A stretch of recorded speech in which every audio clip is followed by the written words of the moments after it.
Hermanos míos, ¿sabes lo que se siente cuando alguien que juraste amar para siempre te traiciona? ¿Conoces ese dolor que parte el alma en dos, ese vacío en el pecho que te roba el aliento, esa sensación de que el mundo se derrumba bajo tus pies?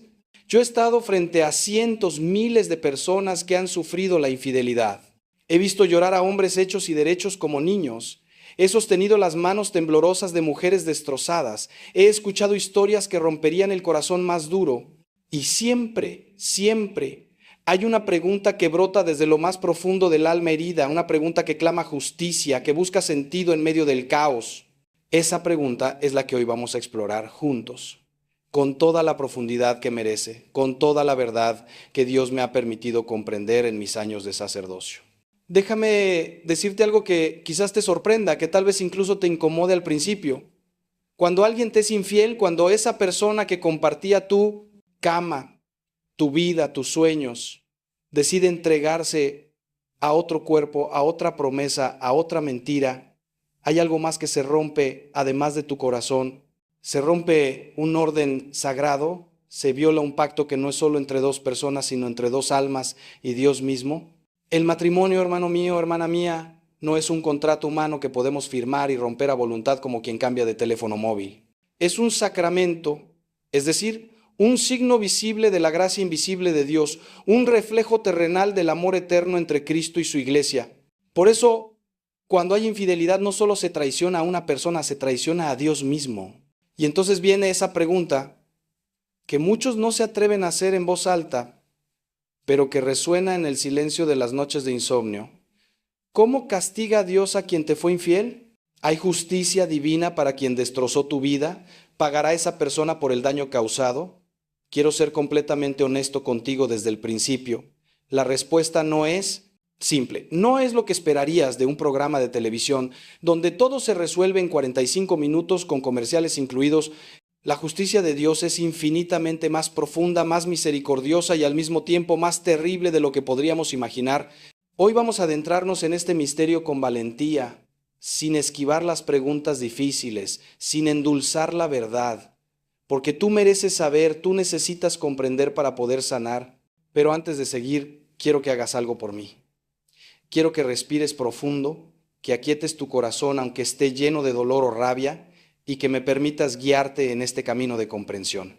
No estás solo, no estás sola. Yo estoy aquí contigo y, más importante aún, Dios está aquí con nosotros. Él ve tu dolor, cuenta cada una de tus lágrimas, conoce cada grieta de tu corazón roto. Y te prometo que al final de este mensaje, aunque tal vez no tengas todas las respuestas que buscabas, tendrás algo mejor. Tendrás paz, tendrás claridad. Y sobre todo tendrás la certeza de que Dios no te ha abandonado, ni siquiera en medio de la más oscura traición. Entonces quédate conmigo. Este no será un camino fácil, pero será un camino de sanación. Vamos a hablar de cosas que duelen, de realidades que muchos prefieren ignorar, pero también vamos a descubrir verdades que transformarán tu manera de ver el sufrimiento, la justicia y el amor de Dios. Vamos a entender juntos cómo el Señor responde a la infidelidad, cómo obra su justicia perfecta y cómo incluso en medio de la peor traición, Él está tejiendo un plan de redención que va más allá de lo que nuestros ojos limitados pueden ver. Prepara tu corazón, porque lo que estás a punto de descubrir cambiará tu vida para siempre. Cuando me siento en el confesionario, hermanos míos, y escucho las historias de quienes han sido víctimas de la infidelidad, hay un patrón que se repite una y otra vez. La primera reacción casi siempre es la misma, la incredulidad. No puede ser verdad, tiene que haber un error, mi esposo no sería capaz, mi esposa jamás me haría esto. Es como si el cerebro se negara a procesar una realidad demasiado dolorosa para ser aceptada. Recuerdo a una mujer que vino a verme hace algunos años, una señora de unos 50 años, elegante, de esas que siempre tienen todo bajo control. Me contó que había encontrado mensajes en el teléfono de su esposo, mensajes que no dejaban lugar a dudas. ¿Y sabes qué me dijo con una voz que apenas era un susurro? Padre, yo sé lo que vi, pero mi mente sigue buscando explicaciones. Tal vez es una broma, tal vez son mensajes viejos, tal vez no significan lo que creo que significan. Es increíble cómo la mente humana se protege del dolor aplazando la verdad. Pero luego viene la segunda etapa, y esta es aún más devastadora que la primera. Es el momento en que la realidad se impone con toda su crudeza, cuando ya no hay forma de negar lo evidente, cuando las pruebas son irrefutables y la verdad estalla como una bomba en medio de tu vida. Entonces llega el dolor físico. Sí, has oído bien, físico, porque el sufrimiento emocional extremo se manifiesta en el cuerpo. He visto personas que literalmente no pueden respirar, que sienten un peso en el pecho como si alguien estuviera sentado sobre ellos, que pierden el apetito por completo o al contrario, comen compulsivamente buscando llenar ese vacío que nada parece poder colmar. El insomnio se vuelve tu compañero constante y cuando finalmente logras dormir, las pesadillas te persiguen. Tu cuerpo sabe que algo terrible ha sucedido y reacciona como si estuviera en peligro de muerte, porque en cierto sentido así es. Y después de ese dolor paralizante viene algo que muchos no esperan, la ira. Una rabia profunda, visceral, que te asusta porque no sabías que eras capaz de sentir algo así. Es una furia que quiere destruir, que fantasea con la venganza, que imagina 1000 formas de hacer pagar al infiel por lo que te hizo. Y aquí, hermano, hermana, es donde comienza realmente nuestra reflexión sobre la justicia divina. Porque esa ira que sientes, esa sed de justicia que te consume, no es completamente incorrecta. Hay una parte de ella que es legítima, que responde a una violación real de algo sagrado. El problema no es que quieras justicia, el problema es cuando esa justicia la queremos administrar nosotros mismos, cuando nos convertimos en jueces y verdugos, cuando tomamos el lugar de Dios. La Biblia está llena de historias sobre la infidelidad y sus consecuencias. Piensa en el rey David, un hombre según el corazón de Dios, que cayó en adulterio con Betsabé y luego mandó matar a su esposo Urías para encubrir su pecado. ¿Qué hizo Dios? No lo fulminó con un rayo, no lo destruyó inmediatamente. Envió al profeta Natán, quien con una parábola hizo que David viera la magnitud de su pecado. Y las consecuencias fueron terribles. El hijo, nacido de esa unión, murió. La violencia nunca se apartó de su casa. Sus propios hijos se rebelaron contra él. ¿Fue esto un castigo de Dios o la consecuencia natural del pecado que había sembrado? Aquí está el primer gran misterio que debemos comprender. Muchas veces el castigo de Dios no es algo que Él añade desde afuera, sino algo que brota naturalmente de nuestras propias acciones, como la cosecha inevitable de las semillas que hemos plantado. Cuando alguien comete adulterio, cuando traiciona los votos sagrados que hizo ante Dios y ante los hombres, pone en marcha una cadena de consecuencias que no pueden detenerse fácilmente. Es como tirar una piedra en un lago tranquilo. Las ondas se expanden y se expanden, tocando orillas que nunca imaginaste alcanzar. Los hijos sufren aunque intentes ocultarles la verdad, porque los niños sienten la tensión, perciben las mentiras, absorben el dolor del ambiente como esponjas. Las familias extendidas se dividen, los amigos toman partido, la comunidad se convulsiona. Y la persona infiel, aunque al principio puede estar ebria con la emoción de lo prohibido, eventualmente despierta una realidad que no esperaba. Porque nadie escapa a las consecuencias de sus actos, nadie. Es una ley tan firme como la gravedad. Pero aquí viene algo que necesito que entiendas con absoluta claridad, porque es crucial para tu sanación. Las consecuencias que sufre la persona infiel no son tu responsabilidad ni deben ser tu obsesión. Dios no necesita que tú seas su brazo ejecutor, no requiere que tú te encargues de administrar su justicia. De hecho, cuando te aferras a ese deseo de venganza, cuando vives pendiente de ver cómo esa persona paga por lo que te hizo, quien realmente sufre eres tú. Es como tomar veneno esperando que el otro muera. San Pablo nos dice en la carta a los Romanos: no os venguéis vosotros mismos, amados míos, sino dejad lugar a la ira de Dios, porque escrito está: mía es la venganza, yo pagaré, dice el Señor. Estas palabras no son una sugerencia amable, son una verdad liberadora que puedes sacar el peso aplastante del resentimiento de tus hombros. ¿Y sabes qué? Cuando finalmente sueltas, cuando entregas ese dolor a Dios y le permites a Él ser el juez, algo milagroso sucede. No es que dejes de importarte la justicia, no es que minimices el daño que te causaron, es que encuentras una paz que sobrepasa todo entendimiento, una paz que no depende de ver sufrir al otro, que no está condicionada a que el infiel reciba su merecido según tu cronograma o tus expectativas. Encuentras la libertad de vivir tu vida sin estar encadenado emocionalmente a quien te traicionó. Y déjame decirte algo desde mi experiencia. He visto más sanación genuina en personas que soltaron y confiaron en Dios que en aquellas que gastaron años tratando de asegurarse de que su ex pagara por lo que hizo. Ahora bien, esto no significa que Dios sea indiferente al pecado o que la infidelidad no tenga consecuencias espirituales graves. Todo lo contrario. El adulterio es uno de los 10 mandamientos, no una sugerencia casual. No cometerás adulterio, dice el Señor con una claridad que no admite interpretaciones creativas. Cuando alguien viola este mandamiento, cuando rompe el pacto sagrado del matrimonio, se separa de Dios de una manera profunda y dolorosa. Es como cortar el cable que te conecta a la fuente de vida, luz y amor. Y aunque Dios sigue amando a esa persona con un amor infinito e incondicional, la persona misma se ha colocado en un estado de lejanía espiritual, en lo que la iglesia llama estado de pecado mortal. ¿Qué significa esto en términos prácticos? Significa que la persona que vive en adulterio, si no se arrepiente sinceramente y no busca la reconciliación con Dios a través del sacramento de la confesión, está en grave peligro espiritual.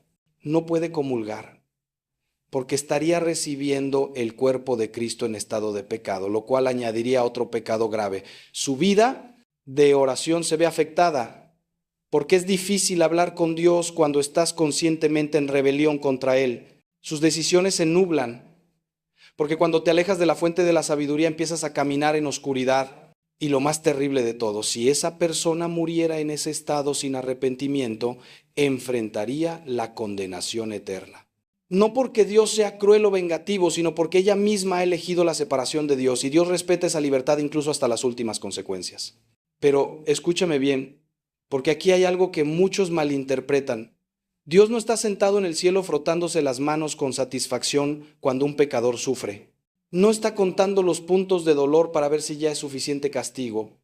El corazón de Dios es el corazón de un padre que llora cuando sus hijos se lastiman, incluso cuando lo hacen por sus propias malas decisiones. Recuerda la parábola del hijo pródigo, cuando el hijo regresa destrozado después de haber desperdiciado su herencia en una vida de desenfreno. El padre no le dice, te lo dije, ahora sufre las consecuencias como mereces. No, el padre corre hacia él, lo abraza, ordena traer el mejor vestido, mata el ternero gordo y hace una fiesta, porque Dios no se alegra en el castigo, se alegra en la restauración. Su justicia siempre está al servicio de su misericordia, nunca al revés. Entonces, ¿cómo castiga Dios realmente a quien te fue infiel? La respuesta más profunda es esta. Lo castiga permitiéndole experimentar las consecuencias naturales de su pecado, alejándole de su presencia en la medida en que la persona misma elige alejarse y esperando, siempre esperando con paciencia infinita, a que esa alma perdida vuelva a casa. El castigo de Dios es paradójico porque incluso en su severidad hay una invitación al arrepentimiento. Las crisis, los dolores, las pérdidas que experimenta una persona después de la infidelidad no son golpes arbitrarios de un Dios vengativo, son llamados de atención de un Padre amoroso que dice, detente, mira lo que estás haciendo, mira hacia dónde te diriges, vuelve a mí antes de que sea demasiado tarde. Ahora quiero llevarte más profundo todavía, quiero que veas algo que pocos comprenden sobre la naturaleza del pecado y sus consecuencias. Cuando alguien comete adulterio, no solo daña a su cónyuge y a su familia, se daña profundamente a sí mismo de maneras que tal vez no son inmediatamente visibles, pero que son devastadoras a largo plazo. He hablado con muchas personas que fueron infieles, que después, años después, vienen a mí con un arrepentimiento genuino. ¿Y sabes qué me dicen casi todos? Con lágrimas en los ojos y una voz quebrada por el remordimiento. Padre, si hubiera sabido el precio que iba a pagar, si hubiera podido ver todo lo que iba a perder, jamás lo habría hecho. Ningún momento de placer vale la destrucción que causé, porque verás, hermano, hermana, el pecado siempre promete más de lo que da y cobra más de lo que advierte. La infidelidad se presenta como emocionante, como liberadora, como la solución a un matrimonio aburrido o problemático. Se disfraza de amor verdadero, de conexión auténtica, de finalmente haber encontrado a tu alma gemela. Pero todo eso es mentira, es el disfraz con el que el demonio vende su veneno. La realidad que descubres después es muy distinta. Relaciones construidas sobre la mentira raramente prosperan. Los hijos que te pierden el respeto y la confianza, la culpa que te persigue en los momentos de silencio, la vergüenza que sientes cuando te miras al espejo, el desprecio de la comunidad, la pérdida de amistades, los problemas legales y económicos de un divorcio y sobre todo, esa sensación terrible de haber traicionado lo más sagrado que tenías. Y aquí viene algo que quiero que entiendas porque es profundamente importante. Muchas personas que sufren por la infidelidad de su pareja se obsesionan con la otra persona, con el amante, la amante. Quieren saber quién es, cómo es, qué tiene que ellos no tengan. Se torturan imaginando los encuentros, comparándose, sintiéndose inferiores. Pero déjame decirte algo con toda la verdad de mi experiencia pastoral. En la inmensa mayoría de los casos, la infidelidad no tiene que ver con que el otro sea mejor, más atractivo o más interesante. Tiene que ver con vacíos internos de la persona infiel, con inmadurez emocional, con búsquedas equivocadas de felicidad, con falta de compromiso genuino, con debilidad espiritual. El problema no eres tú, el problema está en quien eligió traicionarte. He visto situaciones donde el infiel deja a una persona maravillosa por alguien objetivamente menos atractivo, menos inteligente, menos todo. Y la persona traicionada se vuelve loca tratando de entender por qué. La respuesta es que la infidelidad no es racional, no sigue la lógica del sentido común. Es un acto de profunda irracionalidad espiritual. Un momento donde la persona se ciega a la realidad y persigue una ilusión. Y cuando esa ilusión se desvanece, cuando la realidad inevitable se impone con toda su dureza, el despertar es brutal. He visto a personas que dejaron matrimonios de 20, 30 años por una aventura que no duró ni 2 años. Y luego se quedan solos, arrepentidos, habiendo perdido familia, hogar, respeto. ¿Y para qué? Para nada, para una mentira brillante que se convirtió en cenizas en sus manos. ¿Esto significa que debemos alegrarnos del sufrimiento del infiel? No, 1000 veces no. Si has sido traicionado y encuentras satisfacción en el dolor de quien te traicionó, debes examinar tu corazón con honestidad porque algo no está bien ahí.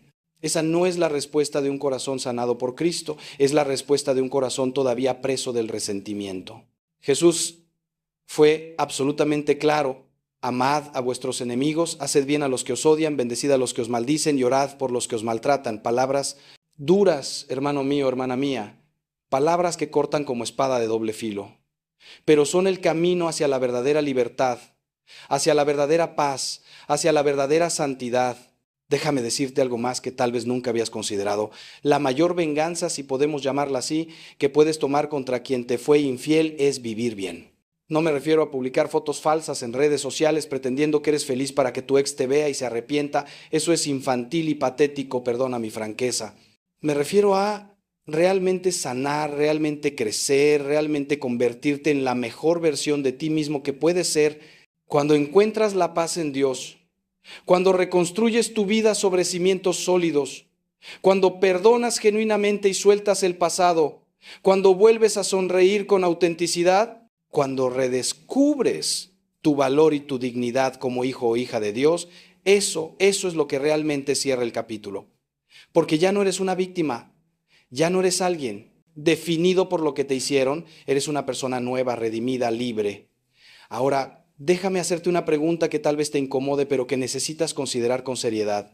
Es posible que en algunos casos, aunque nunca justifica la infidelidad, haya habido factores en el matrimonio que contribuyeron a crear un ambiente propicio para que ocurriera. Antes de que me malinterpretes, escucha bien lo que estoy diciendo. La responsabilidad del adulterio recae 100% sobre quien lo comete. Nadie obliga a nadie a ser infiel. No importa cuán difícil sea tu matrimonio, no importa cuán solo te sientas, no importa cuántos problemas tengas con tu cónyuge, siempre hay opciones que no incluyen la traición. ¿Podrías buscar consejería matrimonial? ¿Podrías hablar honestamente con tu pareja? ¿Podrías incluso, en casos extremos, buscar una separación de manera honesta y transparente? Pero nunca la infidelidad es la opción correcta. Dicho esto, también es verdad que algunos matrimonios se encuentran en estados de abandono emocional, de frialdad afectiva, de descuido mutuo que los hace vulnerables.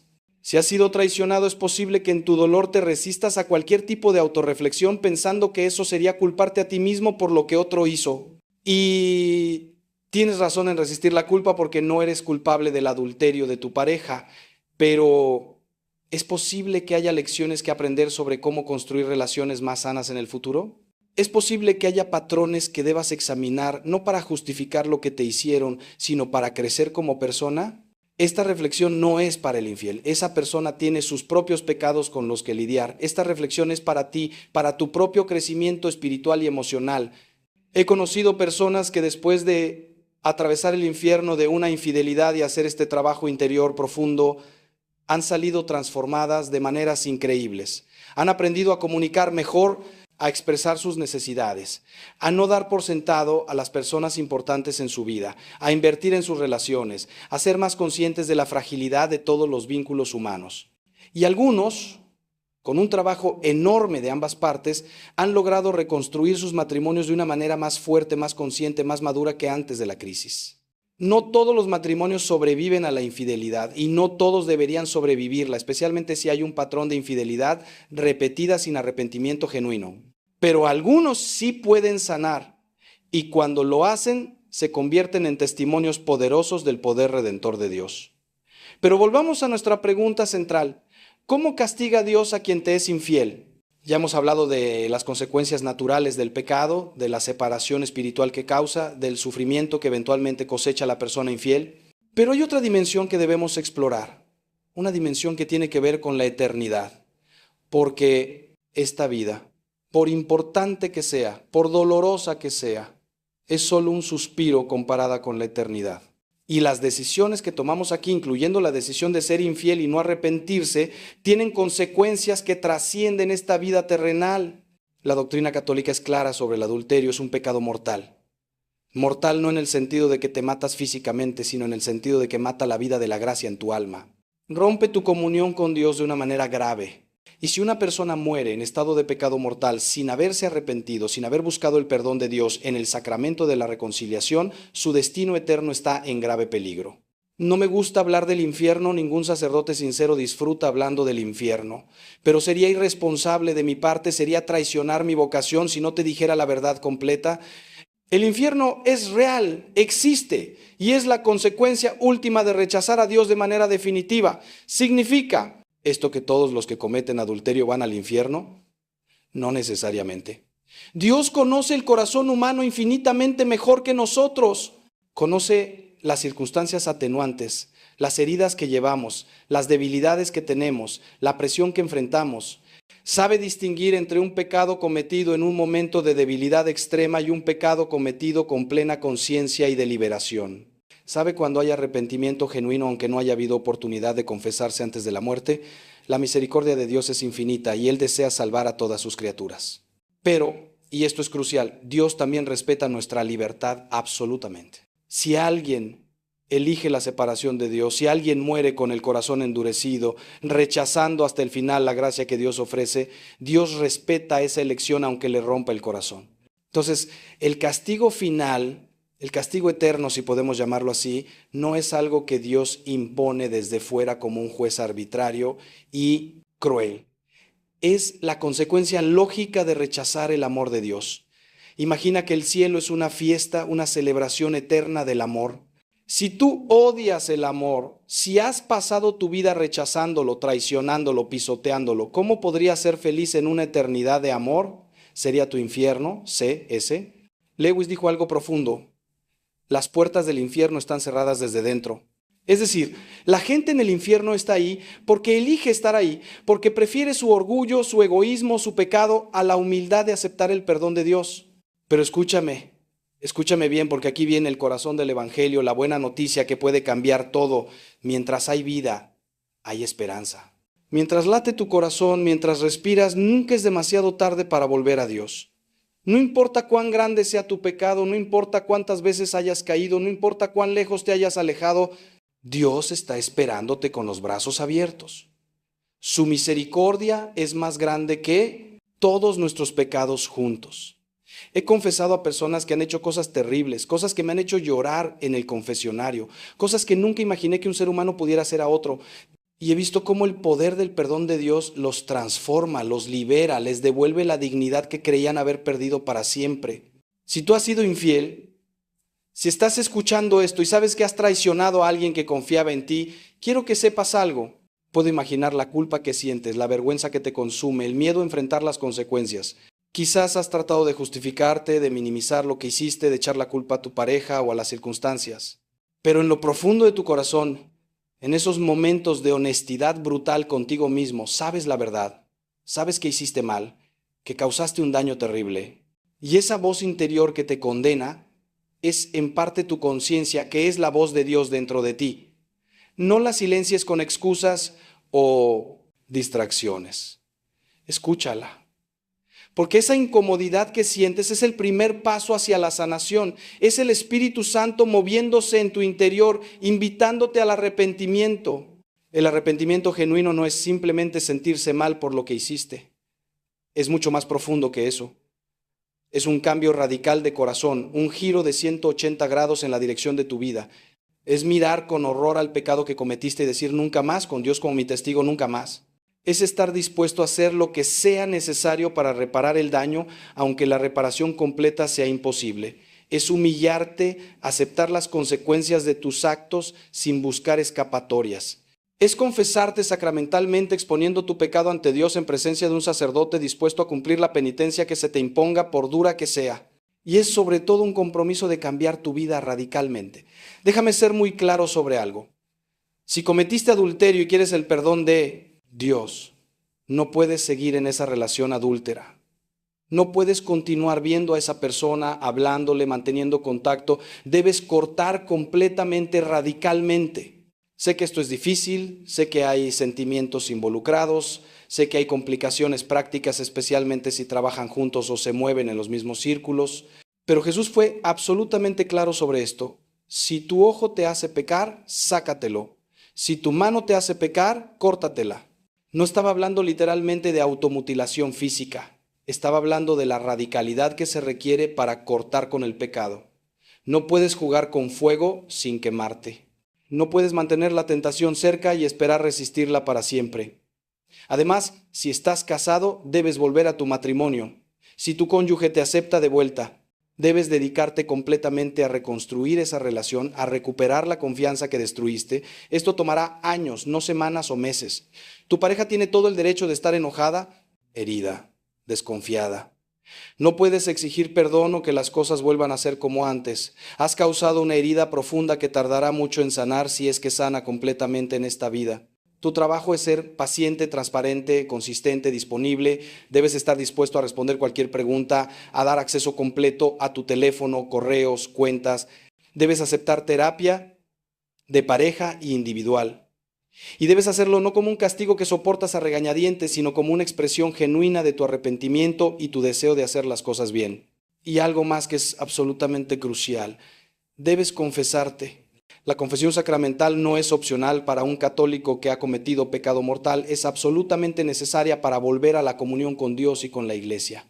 Sé que da miedo, sé que da vergüenza, sé que te gustaría poder arreglar las cosas directamente con Dios sin tener que pasar por la humillación de decírselo a un sacerdote, pero Cristo instituyó este sacramento precisamente porque sabía que necesitamos esa expresión externa de nuestro arrepentimiento interior. Necesitamos escuchar con nuestros oídos humanos las palabras de absolución. Te absuelvo de tus pecados en el nombre del Padre, del Hijo y del Espíritu Santo. Necesitamos la seguridad que viene de haber cumplido con lo que Dios pide de nosotros. He estado del otro lado del confesionario miles de veces, escuchando confesiones de toda índole, y puedo decirte que nunca he sentido desprecio por alguien que viene genuinamente arrepentido. Al contrario, siento una ternura profunda, una admiración por el valor que se requiere para enfrentar tu pecado, una alegría de poder ser instrumento del perdón de Dios. Los sacerdotes hemos escuchado todo, nada que puedas decir nos va a escandalizar. Y estamos vinculados por el sello sacramental, no podemos revelar lo que escuchamos en confesión bajo ninguna circunstancia, ni siquiera bajo amenaza de muerte. Tu secreto está absolutamente seguro. Así que no dejes que el miedo o la vergüenza te impidan recibir la misericordia infinita que Dios quiere darte. Pero ahora quiero volver a hablarle directamente a ti que has sido víctima de la infidelidad. Hemos hablado mucho sobre el infiel, sobre sus consecuencias, su necesidad de arrepentimiento. Pero tú que estás sufriendo el dolor de la traición, necesitas escuchar algo fundamental. Tu sanación no puede depender de que la otra persona se arrepienta o no, de que sufra o no, de que reciba su merecido o no. Tu sanación tiene que ser independiente de todo eso, porque si la condicionas a factores externos que no puedes controlar, nunca sanarás. Y eso sería permitir que quien te traicionó una vez siga controlando tu vida indefinidamente. No le des ese poder. Tu camino de sanación tiene varias etapas y todas son importantes. La primera es permitirte sentir el dolor en toda su intensidad. No lo reprimas, no pretendas que no te afecta. No trates de ser fuerte antes de tiempo. Llora, grita en la intimidad, golpea una almohada si necesitas liberar esa rabia físicamente. Escribe cartas que nunca enviarás diciendo todo lo que sientes. Habla con personas de confianza, con un terapeuta, con un director espiritual. No tienes que pasar por esto solo. No tienes que fingir que estás bien cuando tu mundo se ha derrumbado. Jesús lloró cuando murió su amigo Lázaro, aunque sabía que lo iba a resucitar. Si Dios hecho hombre lloró, tú también puedes llorar. La segunda etapa es empezar a reconstruir tu sentido de identidad y valor. La infidelidad tiene una manera perversa de hacerte sentir inadecuado, de hacerte creer que no fuiste suficiente, que hay algo mal contigo. Esto es mentira, es una mentira venenosa que debes rechazar activamente. Tu valor no depende de que alguien te haya sido fiel o no. Tu dignidad es intrínseca, viene de ser hijo o hija de Dios creado a su imagen y semejanza. Nada que nadie haga puede quitarte eso. Necesitas trabajar activamente en recordarte a ti mismo esta verdad todos los días, especialmente en esos momentos donde la mentira susurra en tu oído que no vales nada. La tercera etapa es la decisión. Tienes que decidir qué hacer con tu matrimonio. ¿Es posible la reconciliación? ¿Tu pareja está genuinamente arrepentida y dispuesta a hacer lo que sea necesario para reconstruir? ¿Tú estás dispuesto a hacer el trabajo doloroso de perdonar y reconstruir la confianza? ¿O por el contrario, es este el fin del camino? ¿Es hora de aceptar que el matrimonio ha terminado y empezar el proceso de separación? No hay respuesta correcta universal para todos. Cada situación es única. Algunos matrimonios se salvan y se fortalecen después de la infidelidad. Otros necesitan terminar para que ambas personas puedan sanar y crecer. Lo que es crucial es que no tomes esta decisión en el primer momento de crisis, cuando las emociones están más intensas. Date tiempo, busca consejo, ora mucho pidiendo la guía de Dios. La cuarta etapa, quizás la más difícil de todas, es el perdón. Y aquí necesito ser muy claro porque hay mucha confusión sobre lo que significa perdonar. Perdonar no significa decir que lo que te hicieron estuvo bien o no fue grave. No significa que tienes que olvidar lo que pasó como si pudieras borrar tu memoria. No significa que tienes que reconciliarte con la persona que te lastimó o volver a confiar en ella inmediatamente. No significa que no puede haber consecuencias para sus acciones. Entonces, ¿qué significa perdonar? Perdonar significa soltar la deuda emocional, dejar ir el derecho a venganza, entregarle a Dios el juicio sobre esa persona. Es una decisión, no un sentimiento. Es decir, en tu corazón, ya no voy a permitir que lo que me hiciste siga envenenando mi vida. Ya no voy a vivir como prisionero de este resentimiento. Te dejo en las manos de Dios y me libero de la carga de querer castigarte o de necesitar verte sufrir para sentirme mejor. Es uno de los actos más difíciles que un ser humano puede hacer, pero también es uno de los más liberadores. No perdonas por la otra persona, perdonas por ti porque el resentimiento te está destruyendo más a ti que al otro. Y déjame decirte algo sobre el perdón que quizás te sorprenda. El perdón no es un evento único que haces una vez y ya está. Es un proceso, a veces es una decisión que tienes que tomar todos los días, a veces múltiples veces al día. Habrá días donde crees que ya perdonaste y de repente algo te recuerda lo que pasó y toda la rabia vuelve con la misma intensidad que el primer día. Eso no significa que fallaste en perdonar, significa que estás en proceso. El perdón profundo toma tiempo, a veces años. Sé paciente contigo mismo, sé compasivo con tu propio corazón herido.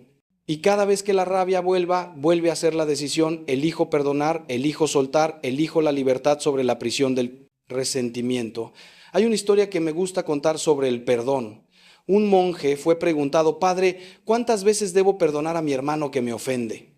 El monje respondió: no lo sé, no llevo la cuenta.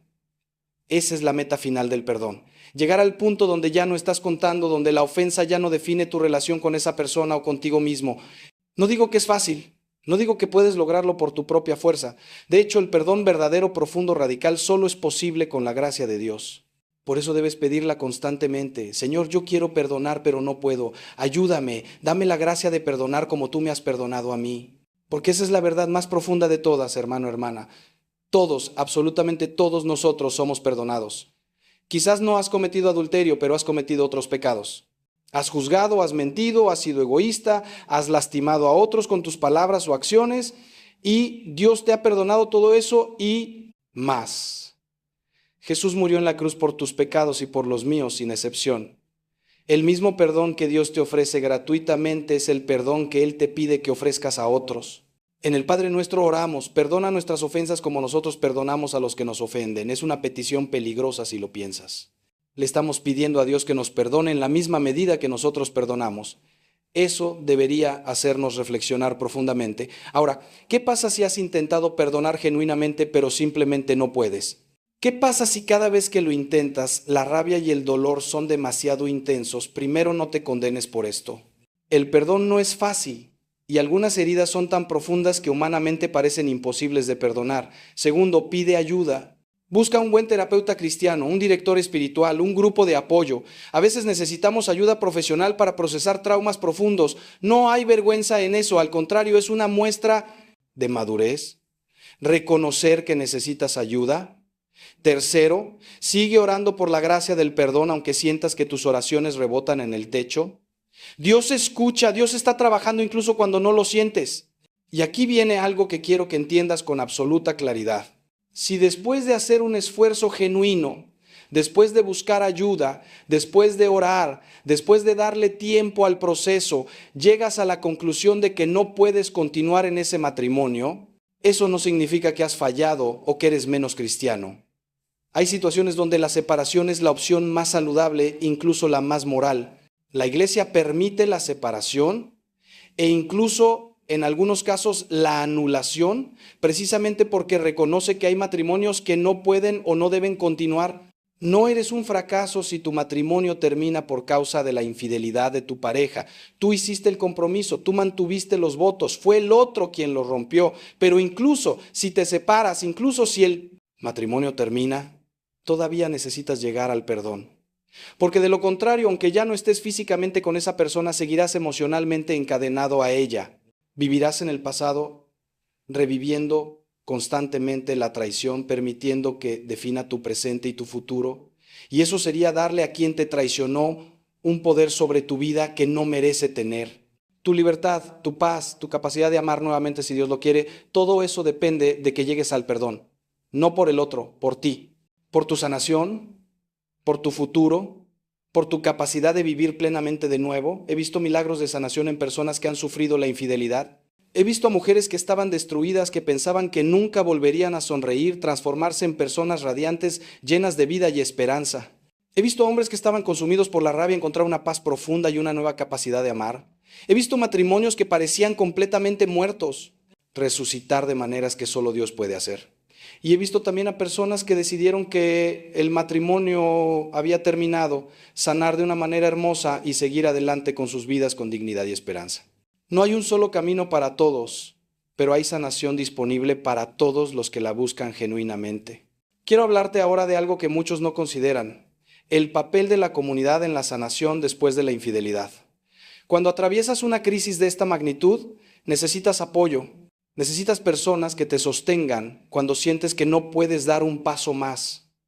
Pero aquí hay un peligro del que debes cuidarte. Hay personas que, con buenas intenciones o no, van a querer echar leña al fuego de tu dolor. Van a validar tu rabia, a decirte que nunca perdones, a animarte a la venganza, a hablar mal de tu pareja con todos. Y aunque puede sentirse bien momentáneamente tener a alguien que está completamente de tu lado sin cuestionamientos, esto no te ayuda a sanar. De hecho, te hunde más profundo en el resentimiento. Lo que necesitas son amigos verdaderos que puedan validar tu dolor sin alimentar tu rabia. Personas que puedan llorar contigo, pero también, cuando sea el momento apropiado, invitarte gentilmente a considerar el perdón. Personas que te recuerden tu valor cuando lo has olvidado. Personas que oren contigo y por ti. Personas que te ayuden prácticamente en las cosas del día a día cuando estás tan abrumado que apenas puedes funcionar. Si no tienes estas personas en tu vida, búscalas. Puede ser un grupo de oración, un grupo de apoyo, una comunidad parroquial sana. No fuimos creados para caminar solos, especialmente en los valles más oscuros. Pero también necesitas ser sabio sobre lo que compartes y con quién. No todos necesitan conocer los detalles íntimos de tu dolor. No todos merecen tu confianza. Y definitivamente, no uses las redes sociales para ventilar tu dolor o exponer públicamente a quien te traicionó. He visto situaciones donde personas heridas publican en Facebook o Instagram todo lo que pasó, con nombres, detalles, fotos. Y aunque entiendo el impulso de querer que otros sepan la verdad, de querer desenmascarar al infiel, esto nunca termina bien. Solo añade más dolor, más drama, más complicaciones legales potenciales y no contribuye en nada a tu sanación. La dignidad con la que manejes esta crisis dirá mucho sobre tu carácter y tu madurez espiritual. Ahora quiero abordar algo delicado pero importante. ¿Qué pasa con los hijos cuando hay infidelidad? Si tienes hijos, ya sean pequeños o adultos, ellos van a ser afectados por esta situación. Debes decirles la verdad. ¿Debes proteger la imagen del padre o madre infiel? No hay respuestas fáciles aquí, mucho depende de la edad de los hijos y las circunstancias específicas. Pero hay algunos principios que siempre aplican. Primero, los hijos no son tus aliados en una guerra contra tu expareja. No los uses para vengarte, no. Busques su lealtad poniéndolos en contra del otro padre. Esto los daña profundamente y es una forma de abuso emocional, aunque no lo parezca. Segundo, los hijos merecen una explicación apropiada para su edad sobre lo que está pasando. No necesitan todos los detalles sórdidos, pero sí necesitan saber que mamá y papá están teniendo problemas serios, que quizás van a separarse y que nada de esto es culpa de ellos. Los niños tienen una tendencia a culparse a sí mismos cuando los padres tienen problemas, necesitan escuchar explícitamente que ellos no causaron esto y no pueden arreglarlo. Tercero, asegúrales de tu amor constante y el amor del otro padre, aunque ese padre haya cometido un error terrible. El padre o madre puede haber sido infiel al cónyuge, pero eso no anula su relación con los hijos ni su amor por ellos, aunque esté profundamente equivocado en sus acciones. Cuarto, busca ayuda profesional para tus hijos. Un buen terapeuta infantil o familiar puede ayudarles a procesar esta situación de maneras que tú, en medio de tu propio dolor, podrías no ser capaz de facilitar. Y quinto, vigila cómo hablas del otro padre en presencia de los hijos. Sé que es difícil, sé que estás herido y enojado, pero escuchar a un padre hablar mal del otro es profundamente dañino para los niños. Ellos son mitad tú y mitad esa otra persona. Cuando denigras al otro padre, en cierto sentido estás denigrando una parte de ellos. Puedes ser honesto sobre la situación sin ser cruel o vengativo en cómo lo expresas. Y algo más sobre los hijos. Si estás considerando perdonar y darle otra oportunidad al matrimonio, pero tus hijos están enojados con el padre infiel y te presionan para que lo dejes, no permitas que ellos tomen la decisión por ti. Eres tú quien está casado con esa persona. Eres tú quien debe decidir si el matrimonio continúa o no. Escucha las preocupaciones de tus hijos, especialmente si son adolescentes o adultos jóvenes, con perspectivas válidas. Pero al final la decisión es tuya y de nadie más. Y si decides que el matrimonio termina, tampoco permitas que tus hijos dicten los términos de cómo te relacionas con tu ex. Puedes y debes mantener límites saludables, pero el odio no es un límite saludable, es veneno. Regresemos ahora a la pregunta del castigo divino desde otro ángulo. Hemos hablado de las consecuencias temporales y eternas del adulterio. Pero hay otra dimensión que debemos considerar. ¿Qué pasa si la persona infiel muere sin arrepentirse? ¿Cómo afecta eso a la persona que fue traicionada?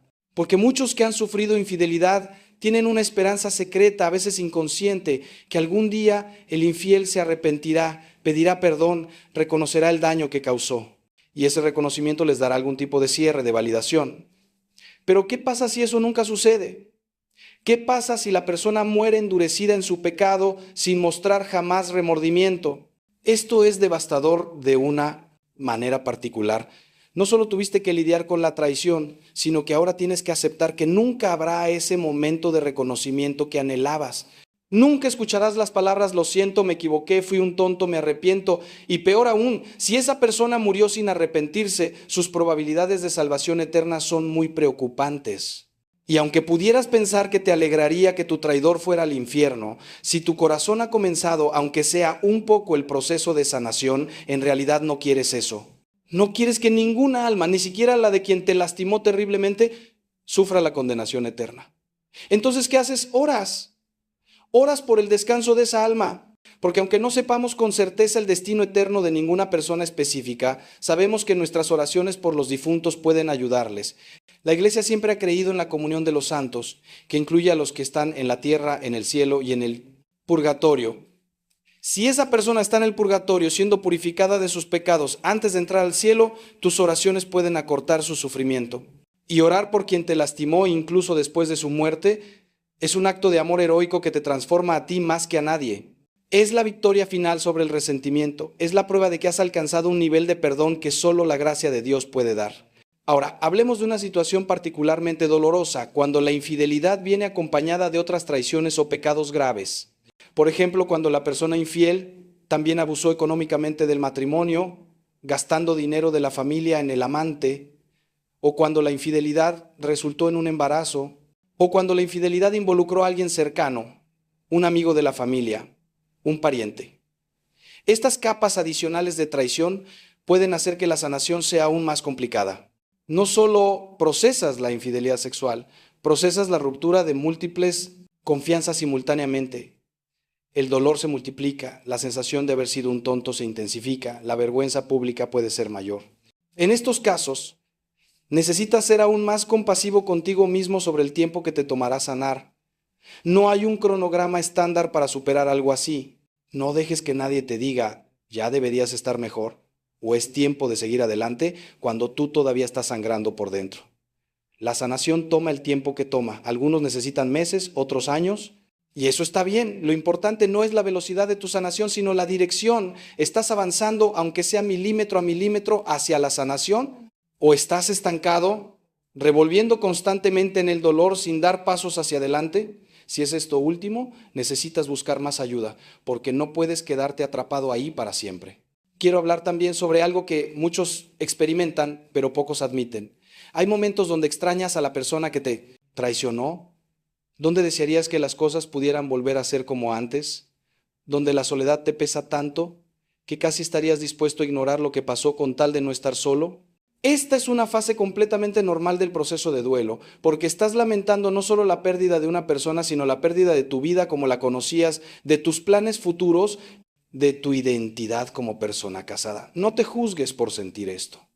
Pero tampoco actúes basado en estos sentimientos cuando están en su punto más intenso. Si has decidido separarte, no envíes ese mensaje de texto en un momento de debilidad. Si has decidido darle otra oportunidad al matrimonio, no interpretes estos momentos de nostalgia como señal de que todo está bien cuando sabes que todavía hay mucho trabajo por hacer. Los sentimientos son reales, pero no siempre son sabios consejeros. Necesitas tomar decisiones basadas en la verdad de la situación, no en la intensidad temporal de tus emociones. Esto requiere disciplina, requiere consejo de personas sabias, requiere oración profunda pidiendo la guía del Espíritu Santo. No tomes decisiones importantes cuando estás en el punto más bajo emocionalmente. Espera, busca claridad, pide consejo. Hablemos ahora sobre la sexualidad después de la infidelidad. Este es un tema del que muchos se avergüenzan de hablar, pero que es absolutamente crucial. Si decides permanecer en el matrimonio o eventualmente reconciliarte, la intimidad sexual va a ser complicada. Por un lado, puede haber un deseo intenso de reconectar físicamente, de reclamar a tu pareja, de afirmar que es tuya de nuevo. Por otro lado, puede haber repulsión, imágenes intrusivas de tu pareja con la otra persona, incapacidad de relajarte y disfrutar porque la confianza está rota. Todo esto es completamente normal y esperable. La intimidad sexual genuina requiere vulnerabilidad. Y es muy difícil ser vulnerable con alguien que te traicionó. Esto requiere paciencia, comunicación, a veces ayuda terapéutica específica con un terapeuta sexual cristiano. No se puede apurar, no se puede fingir que todo está bien cuando no lo está. El cónyuge infiel necesita entender que no puede exigir que las cosas vuelvan a la normalidad sexual inmediatamente. Ha perdido ese privilegio con su traición. Debe ganarse nuevamente ese nivel de intimidad con paciencia, respeto y comportamiento consistentemente confiable. Y la persona traicionada no debe forzarse a tener intimidad si no está lista, pero tampoco debe usar la negación del sexo como castigo indefinido. Hay un equilibrio delicado que encontrar y requiere mucha gracia de ambos lados. Por otro lado, si estás en un proceso de separación o divorcio, tu sexualidad entra en un territorio diferente. Como católico, estás llamado a la castidad fuera del matrimonio. Esto significa no tener relaciones sexuales hasta que tu situación matrimonial esté resuelta canónicamente. Sé que esto es difícil, especialmente si llevas meses o años sin intimidad física. Sé que la soledad es intensa y que la tentación de buscar consuelo en brazos de otra persona es fuerte, pero te pido que resistas esta tentación. Primero, porque agregar otro pecado sexual a una situación ya complicada no te va a ayudar. Segundo, porque necesitas tiempo para sanar antes de entrar en cualquier nueva relación, o llevarás todo tu bagaje sin resolver a esa nueva relación y la contaminarás desde el principio. Usa este tiempo de celibato forzado como una oportunidad de crecimiento espiritual. Redescubre tu identidad como persona completa y valiosa sin necesidad de validación sexual. Aprende a estar solo sin estar solitario. Desarrolla tu relación con Dios de maneras que quizás has descuidado cuando tu matrimonio absorbía toda tu energía emocional. Y cuando eventualmente, si Dios quiere, estés listo para una nueva relación, llegarás a ella como una persona más madura, más sanada, más capaz de amar de manera saludable. No hay atajos en este proceso. El dolor se atraviesa, no se rodea. Quiero tocar un tema que es fuente de mucha confusión y dolor. La posición de la Iglesia Católica sobre el divorcio y las segundas nupcias. Muchas personas que han sufrido infidelidad se sienten abandonadas o incluso castigadas por la Iglesia cuando descubren que aunque se divorcien civilmente, la Iglesia sigue considerándolos casados a menos que obtengan una declaración de nulidad. Y si se vuelven a casar civilmente sin esta anulación, están viviendo en situación irregular y no pueden recibir la comunión. Esto les parece injusto, especialmente cuando ellos fueron los traicionados, no los traidores. ¿Por qué ellos tienen que sufrir las restricciones de la Iglesia cuando fueron víctimas? Entiendo completamente esta frustración. De verdad la entiendo. Pero déjame explicarte la posición de la Iglesia con la esperanza de que, aunque no estés de acuerdo, al menos puedas entender la lógica detrás. La Iglesia cree que el matrimonio es indisoluble, que cuando dos personas se casan válidamente, Dios los une de una manera que ningún poder humano puede deshacer. Lo que Dios ha unido, que no lo separe el hombre, dijo Jesús. Esto no es una regla arbitraria inventada por la Iglesia, es la enseñanza explícita de Cristo. La Iglesia no tiene autoridad para cambiar esto porque no fue ella quien lo estableció. Ahora, la anulación no es un divorcio católico. No es decir que el matrimonio existió y ahora se cancela. Es una declaración de que, por razones específicas que existían desde el principio, el matrimonio nunca fue válido según los requisitos de la Iglesia. Puede ser por falta de madurez, por intenciones viciadas, por presión, por ocultamiento de información crucial, por muchas razones. Y contrario a lo que muchos creen, no es solo para los ricos o conectados. Cualquier católico puede solicitar una anulación. El proceso es gratuito o de costo mínimo y si hay bases legítimas puede ser otorgada sin importar tu estatus social. Si has sufrido infidelidad y quieres rehacer tu vida con otra persona, te animo fuertemente a explorar el proceso de anulación. Puede ser doloroso revisar lo que salió mal en tu matrimonio, pero también puede ser sanador. Puede darte perspectivas que no habías considerado. Y si obtienes la anulación, puedes casarte de nuevo en la Iglesia y vivir plenamente tu fe sin restricciones. Sí, tu expareja tendrá que ser contactada y tendrá oportunidad de presentar su versión, pero esto es solo justo. Y no, tu ex no puede vetar tu anulación. La decisión la toma el tribunal eclesiástico basándose en la evidencia presentada. Pero, ¿qué pasa si no puedes o no quieres buscar una anulación? ¿Qué pasa si te vuelves a casar civilmente y la Iglesia te dice que no puedes comulgar? Esto es profundamente doloroso para muchas personas buenas que aman a Dios, pero que también necesitaban rehacer sus vidas. Quiero que sepas que aunque no puedas recibir la Eucaristía en esta situación, no estás excomulgado, no estás fuera de la Iglesia. Sigues siendo católico, eres bienvenido a la misa, puedes y debes orar, puedes participar en la vida de la comunidad de muchas maneras.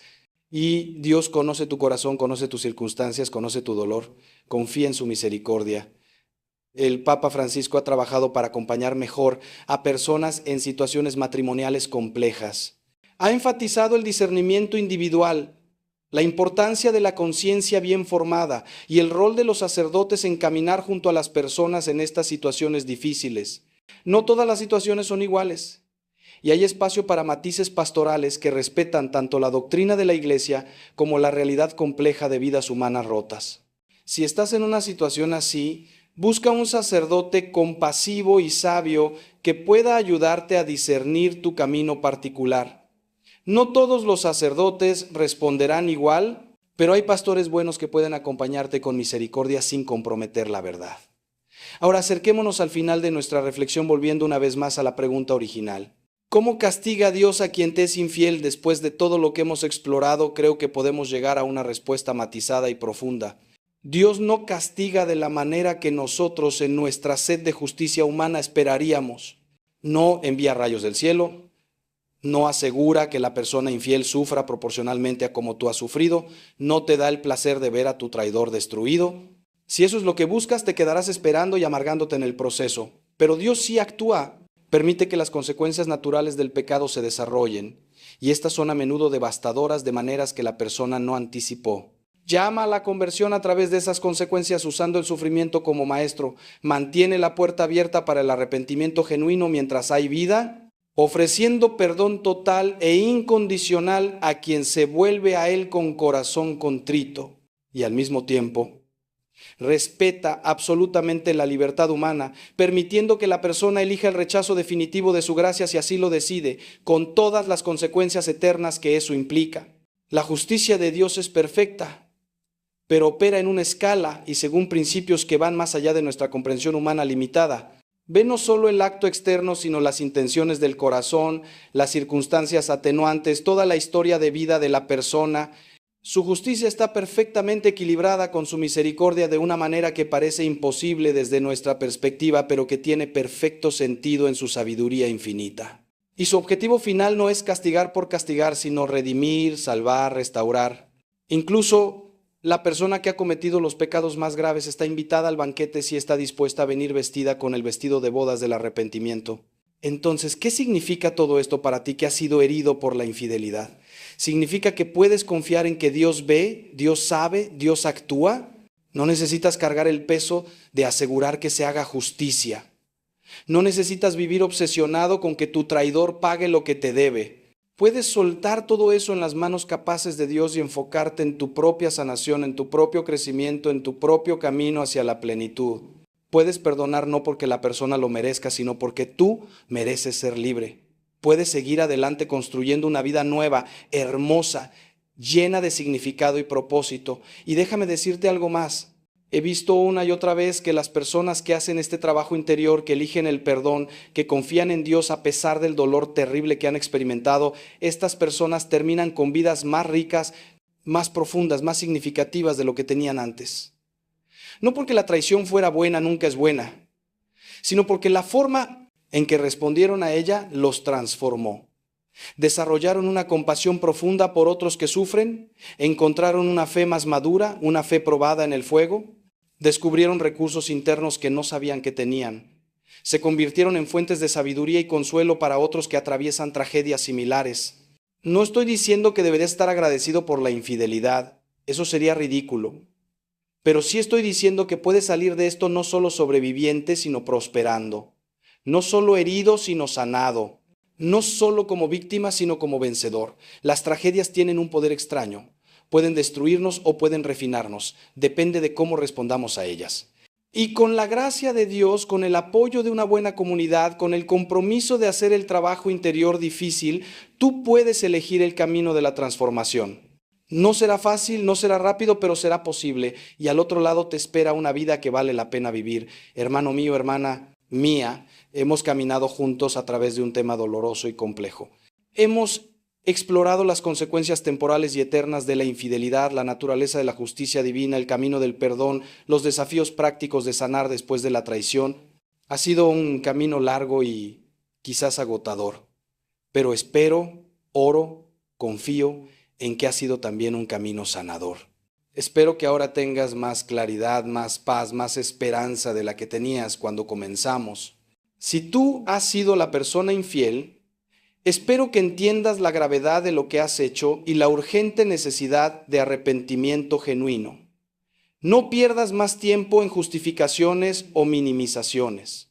Arrodíllate ante Dios, arrodíllate ante quien lastimaste y haz todo lo que esté en tu poder para reparar el daño que causaste. Busca la confesión sacramental. Corta completamente con la situación de adulterio. Dedícate a la reconstrucción o, si eso no es posible, a permitir que tu expareja sane sin añadirle más dolor. Tu alma está en juego, tu eternidad está en la balanza. Despierta antes de que sea demasiado tarde. Si tú has sido la persona traicionada, espero que sientas la compasión de Dios envolviéndote en este momento. Él ve cada lágrima, conoce cada dolor, sostiene cada pedazo roto de tu corazón en sus manos. No estás solo, nunca has estado solo. Y aunque el camino hacia la sanación es largo, es posible. Otros lo han recorrido antes que tú y han llegado al otro lado, tú también llegarás.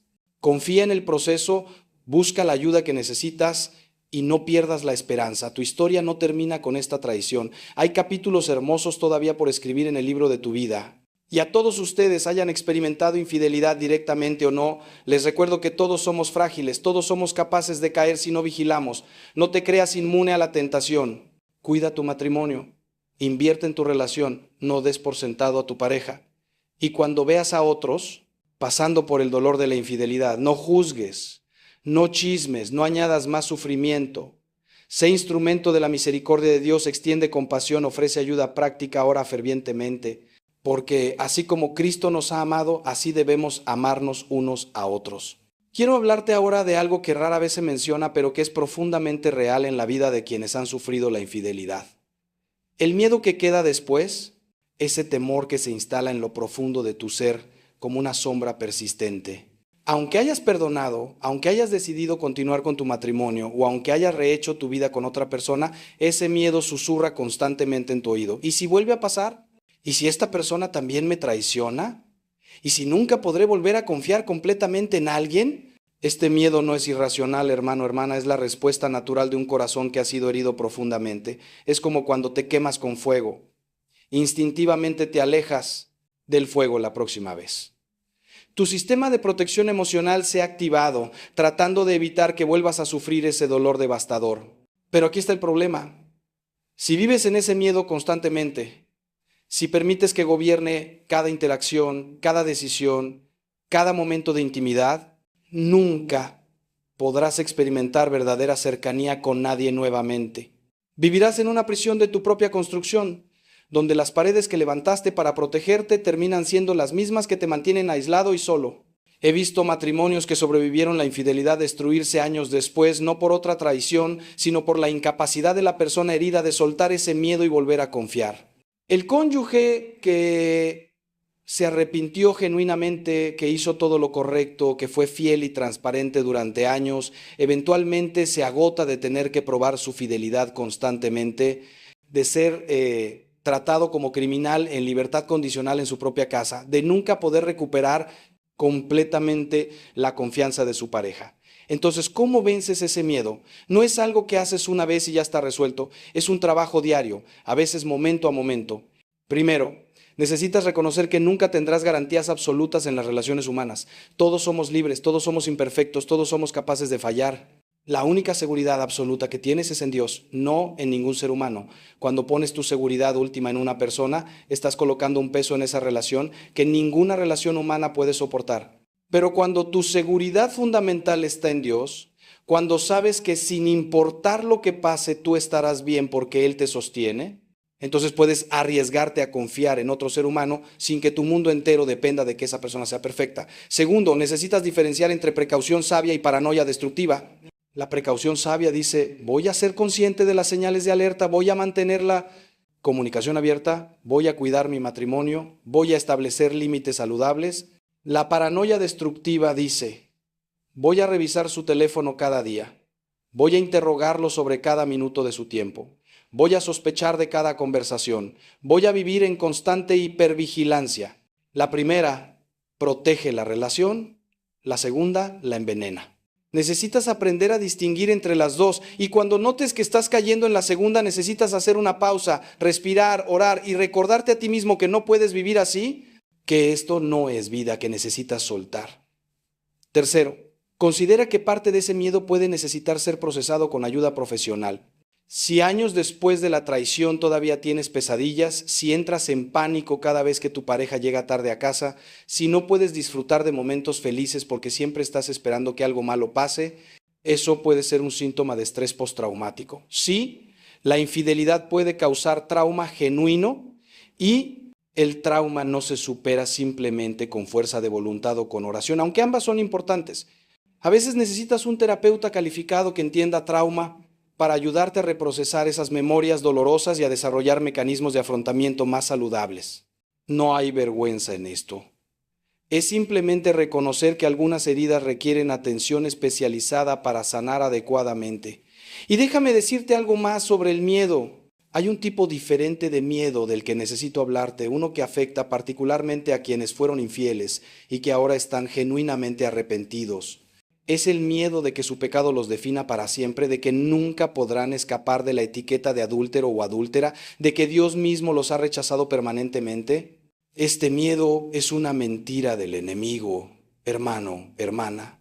Sí, cometiste un pecado grave, sí causaste un daño terrible, pero si te has arrepentido genuinamente, si te has confesado, si has hecho todo lo posible por reparar, entonces Dios te ha perdonado completamente. No parcialmente, no condicionalmente, completamente. Él no te recuerda constantemente tu pecado como arma contra ti. Él lo ha echado tan lejos como está el oriente del occidente, como dice el Salmo. El problema es que aunque Dios te haya perdonado, quizás tú no te has perdonado a ti mismo. Y esa falta de autocompasión, esa autoflagelación constante, aunque puede parecer humildad o penitencia apropiada, en realidad puede convertirse en una forma de orgullo. Es como si dijeras, mi pecado es tan especial, tan terrible, que ni siquiera el sacrificio de Cristo en la cruz es suficiente para cubrirlo. Necesito añadir mi propio sufrimiento perpetuo para completar lo que falta, pero nada falta en el sacrificio de Cristo, hermano, hermana. Su sangre es suficiente para cubrir todos los pecados, incluyendo el tuyo. Cuando Él dijo en la cruz está consumado, lo dijo en serio. La obra de redención está completa. Tu trabajo no es seguir castigándote a ti mismo, es recibir ese perdón con gratitud humilde y vivir una vida transformada que dé gloria a Dios. Ahora bien, perdonarte a ti mismo no significa minimizar lo que hiciste ni olvidar las consecuencias. Significa aceptar que eres un ser humano imperfecto, que cometió un error terrible, que ese error no define la totalidad de quién eres y que puedes aprender de él y crecer en lugar de quedar paralizado por la vergüenza. Significa mirar tu reflejo en el espejo y decir, Dios me ama, Dios me ha perdonado y aunque no puedo cambiar el pasado, puedo vivir diferente de hoy en adelante. Significa permitirte experimentar alegría sin sentir que no la mereces. Significa darles a otros la oportunidad de conocer a la persona que eres ahora, no solo la persona que fuiste en tu peor momento. Significa vivir en la libertad que Cristo pagó tan caro para darte. Quiero hablarte también sobre algo que he observado a lo largo de décadas de ministerio. Hay ciertos factores que hacen a las personas más vulnerables a la infidelidad y entenderlos puede ayudarte tanto si has sido víctima como si fuiste el perpetrador. No estoy hablando de excusas, recuerda que siempre hay elección, pero entender los factores de riesgo puede ayudarte a proteger tu matrimonio actual o futuro. Uno de los mayores factores es la falta de conexión emocional en el matrimonio. Cuando las parejas viven como compañeros de cuarto, en lugar de como amantes y mejores amigos, cuando pasan años sin conversaciones profundas, cuando la intimidad se reduce a una rutina mecánica, se crea un vacío, y los vacíos tienden a llenarse, a menudo con cosas que no deberían estar ahí. Otro factor es la crisis de identidad o la transición de vida. He visto muchos casos de infidelidad que ocurren alrededor de los 40 o 50 años, esa famosa crisis de mediana edad. La persona se mira al espejo y ve las arrugas, siente que su juventud se escapa, se pregunta si esto es todo lo que la vida tiene para ofrecer. Y entonces aparece alguien que los hace sentir jóvenes, deseados, emocionados de nuevo. Es una ilusión peligrosa, un espejismo que promete agua fresca pero que solo ofrece más sed. Pero si estás consciente de esta vulnerabilidad cuando llegas a esas etapas de vida, puedes protegerte siendo intencional sobre renovar tu matrimonio, encontrar nuevas pasiones compartidas, reafirmar tu compromiso antes de que la tentación llegue. La adicción al trabajo es otro factor de riesgo significativo. Cuando pasas más tiempo en la oficina que en casa, cuando tu asistente sabe más sobre tu día a día que tu cónyuge, cuando tu vida emocional está más invertida en el éxito profesional que en tu matrimonio, estás en terreno peligroso. No es casualidad que tantas infidelidades ocurran con compañeros de trabajo. Comparten tanto tiempo, atraviesan desafíos juntos, se ven en sus mejores momentos profesionales, mientras que en casa solo ven el cansancio y las responsabilidades. La solución no es necesariamente cambiar de trabajo, aunque a veces puede ser necesario. La solución es establecer límites claros entre el trabajo y la familia, invertir energía de calidad en tu matrimonio y ser consciente de las relaciones que podrían volverse inapropiadas. La historia personal de trauma, especialmente trauma sexual o abandono en la infancia, también puede crear vulnerabilidades. Las personas que crecieron sin experimentar amor seguro y consistente a menudo luchan en las relaciones adultas.